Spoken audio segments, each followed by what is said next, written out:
1400 വർഷങ്ങൾക്ക് മുമ്പ് പ്രവാചകന്റെ ഭാര്യയായ ആയിഷ ഉമ്മയെ കുറിച്ചിട്ട് ഒരു ദുരാരോപണം ഉണ്ടായിട്ടുണ്ട്. അത് സിദ്ദീഖ് എന്ന് പറയുന്ന ഉപ്പാക്ക് അതൊരിക്കലും സഹിക്കാൻ പറ്റില്ല. പ്രവാചകന്റെ ഭാര്യയാണ്, വിശ്വാസികളുടെ ഉമ്മയാണ്. ഈ വിഷയം ആരോ വന്ന് അദ്ദേഹത്തിനോട് പറയുന്നുണ്ട്, സിദ്ദീഖിനോട്. ഈ പറഞ്ഞുണ്ടാക്കിയ കൂട്ടത്തിൽ ഒരാള് മിസ്താഹ്, അബൂബക്കർ സിദ്ദീഖിന്റെ ബന്ധു, അദ്ദേഹത്തിന്റെ സഹായങ്ങൾ സ്വീകരിച്ച ഒരു ബന്ധു ആണ് അദ്ദേഹത്തിന്റെ മകളെ കുറിച്ചിട്ട് ഇത്തരം ആരോപണം പറഞ്ഞതെന്ന് അറിഞ്ഞപ്പോൾ ഒന്ന് ആലോചിച്ച് നോക്കൂ.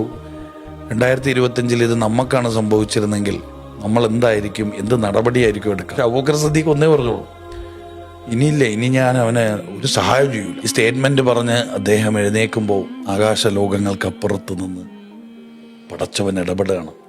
ഖുർആനിൽ ആയത്ത് വരെയാണ്, ദരിദ്രർക്കും മുഹാജിറുകൾക്കും നിങ്ങൾ സഹായം ചെയ്യില്ല എന്നെങ്ങനെ പറയാൻ സാധിക്കും? നിങ്ങൾ അവരെ തെറ്റ് ചെയ്തിട്ടുണ്ടെങ്കിൽ പൊരുത്തപ്പെട്ടു കൊടുക്കണം. സ്വന്തം മകളെക്കുറിച്ചൊരു മോശം ആരോപണം ഉന്നയിച്ച ഒരു മനുഷ്യൻ ഭൂമിയിലുണ്ടെന്നറിഞ്ഞപ്പോൾ സ്വർഗലോകത്ത് നിന്ന് ഒരു പടച്ചവൻ ഇടപെട്ടിട്ട് പറയാം അയാൾക്ക് പൊരുത്തം കൊടുക്കാൻ. ഇതറിഞ്ഞതും ഈ ആയത്ത് വന്നത് അറിഞ്ഞതും അബൂബക്കർ സിദ്ദീഖ് എഴുന്നേറ്റ് കയ്യിൽ കുറെ പണവുമായിട്ട് ഈ സഹാബിയെ കാണാൻ പോവാ, പൊരുത്തം കൊടുക്കാൻ. ആലോചിച്ച് നോക്കേ.